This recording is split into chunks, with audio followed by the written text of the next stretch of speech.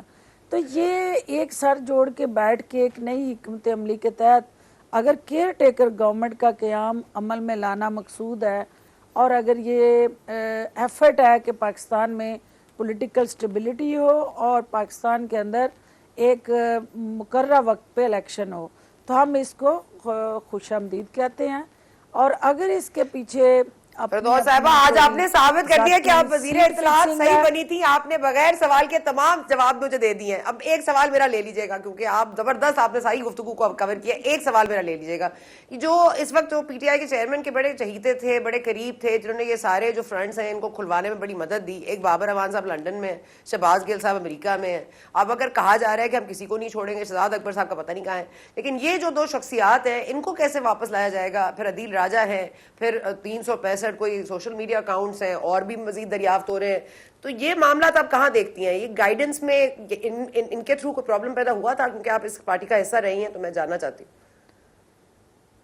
دیکھیں، پہلی بات تو ہے کہ شہباز گل صاحب، یہ میں آن ریکارڈ آپ کو کہہ رہی ہوں، اور آئی اون دس اسٹیٹمنٹ، کہ وہ کسی ایجنڈے پہ پاکستان آئے تھے، اور ایک شخص جو کسی اور انٹرنیشنل ایجنسی کے اسپائی کے طور پہ یا اس کے سہولت کار کے طور پہ پہلے چیف منسٹر میں ہاؤس میں اس کو براجمان کیا گیا، اور نیشنل سیکرٹ میٹنگز جو ہماری پاکستان کی ساورینٹی اور ٹیریٹوریل انٹیگریٹی کے ساتھ جڑا، ہمارے دفاع کے ساتھ جڑا، نیشنل سیکورٹی پلان کے ساتھ جڑا، کوئی بھی ہمارا ایجنڈا اور میٹنگ ہوتی تھی، وہ شخص وہاں پہ تشریف آفری رکھ کے وہ قومی راز جو ہیں وہ ان اپنے آقاؤں کو بھیجا کرتے تھے، اور یہ نیشنل سیکورٹی اپریٹس اس حوالے سے واقف بھی تھا۔ انہیں پنجاب سے جب رخصت کیا گیا تو وہ کور کمانڈر صاحب جب چیف منسٹر کی میٹنگ میں ملنے کے لیے آئے تو ریسٹرکشن تھی کہ کوئی اور نہیں آئے گا، تو یہ بن بلائے آ کے اس میٹنگ میں بیٹھ گئے تھے۔ پھر اس کے بعد جو ہے اسی طرح اعظم خان کا ایک یہ پورے کا پورا گینگ جو ہے مل کے اپنی سہولت کاری کر رہا تھا، تو جس شخص کو پاکستان کے اندر اس کا سٹیک کچھ نہیں تھا، عوام کے اندر اس کی کوئی لینا دینا نہیں تھا، گراس روٹ لیول پہ کوئی نیٹ ورکنگ نہیں تھی، کوئی پولیٹیکلی اس کا سے نہیں تھی، کوئی پولیٹیکلی اس کی فیس ویلیو نہیں تھی، تو اس کو پرائم منسٹر ہاؤس کی حساس میٹنگز میں بٹھانا، اور پھر اس کے بعد اس شخص کا آپ نے دیکھ لیا کینڈ کیا ہوا کہ اس نے وہاں جا کے فارن ایجنٹ کا، پہلے پاکستان میں وہ فارن ایجنٹ بن کے آیا، اب وہ امریکہ کے اندر فارن ایجنٹ کے طور پر رجسٹر ہوا۔ تو یہ وہ تلخ حقیقتیں ہیں جو پی ٹی آئی کی جتنی بھی ٹیم فرنٹ پہ کھیلتی رہی، اور میں چونکہ اس ٹیم کو بڑی کلوز سے آبزرو کر رہی تھی، ان کو میرے سے مسئلہ کیا تھا، کیونکہ میں پچھلے 5 پرائم منسٹرز کے ساتھ کام کر چکی تھی، 6ٹھے پرائم منسٹر تھے عمران خان صاحب، جو چیزیں وہاں ہو رہی تھی وہ نارمل چیزیں نہیں تھیں۔ پرائم منسٹر ہاؤس کی جو اپنی سیکریسی ہے، پرائم منسٹر ہاؤس کا جو ایک اپنے بیسک فنڈامنٹل رائٹس اور ان کا ایک اپنا استحقاق ہے، وہ جس طرح سے بریچ ہو رہا تھا، اور نہلے دہلے بیٹھ کے پاکستان کی قوم کی تقدیر کا فیصلہ کر رہے تھے، تو ایسی صورتحال میں میرا ایکسپیرینس جو تھا وہ ان کو کھٹکتا تھا۔ میرا ان کے ساتھ جو اپنے ملک اور اداروں کے ساتھ لائلٹی تھی وہ ان کو تکلیف دیتی تھی، کیونکہ میرا بیانیہ ان کے بیانیے سے میچ نہیں کرتا تھا۔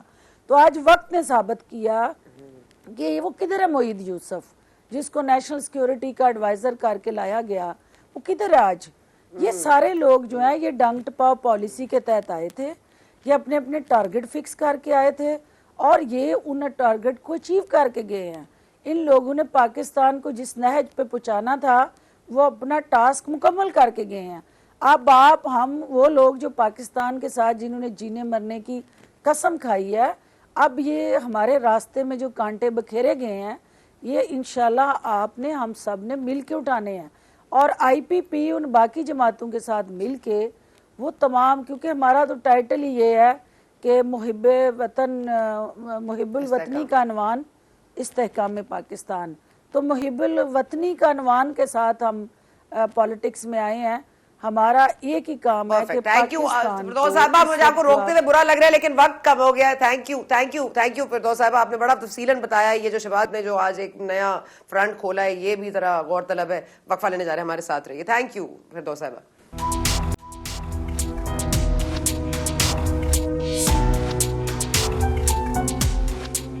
اس ملک میں اگر کوئی استحکام ہے تو وہ استحکام پاکستان ہے, جس کا نام استحکام ہے, لیکن استحکام ہونے کو ابھی بہت دور ہے. یہ جو لندن میں ملاقاتیں ہو سکتی تھیں وہ دبئی میں کیوں ہو رہی ہیں, یہ ایک بڑا اہم سوال ہے. اس پر اگر روشنی ڈالیں تو پتہ چلے گا کہ جو کامن ویلتھ کی اکثریت ہے وہاں کی پارلیمنٹ میں اور جو اثر انداز ہوتی ہے ہیومن رائٹس پہ, اور کامن ویلتھ کے جو منسٹر ہیں وہ جمائما گولڈ سمتھ کے بھائی ہیں. اور آپ کو یہ معلوم ہوگا کہ جو دبئی ہے وہ ایسا فرنٹ ہے جہاں پہ نہ ریکارڈ کیا جا سکتا ہے نہ آپ کو ٹریک کیا جا سکتا ہے. جس طرح سے لندن سے خبریں آتی ہیں جلدی جلدی, اتنی دبئی سے نہیں آتی. تو یہ ایک بڑا اہم پہلو ہے. اب پاکستان پیپلز پارٹی کیا کرنا چاہ رہی ہے, کیا وہ اپنے کینڈیڈیٹس کے خلاف کسی کو بھی نہیں آنے دینا چاہتی, کیا وہ اپنے آپ کو اتنا کمزور سمجھتی ہے, کیا جو ووٹنگ پاور میں بار بار کہہ رہے تھے جو نون لیگ میں ڈینٹ پڑ گیا ہے, کیا وہ واقعی درست بات تھی یا واقعی ان کا پاور اب تک قائم ہے, کیا جو مریم نواز صاحبہ کے ایفرٹس ہیں کیا وہ رنگ لے آئے ہیں, اور معاملات کہاں جائیں گے یہ ہمیں دیکھنا پڑے گا. لیکن اس ملک کے لیے بس دعا کیجیے اور خیریت سے رہیے, اور ہمیشہ اس ملک کے لیے ہم ساتھ کھڑے ہیں, اور ظاہر ہے ملک ہے تو ہم ہیں. اسی بنیاد پر آپ ہمیں اجازت دیجیے, انشاءاللہ آپ سے ملاقات ہوگی کل. Thank you for watching today.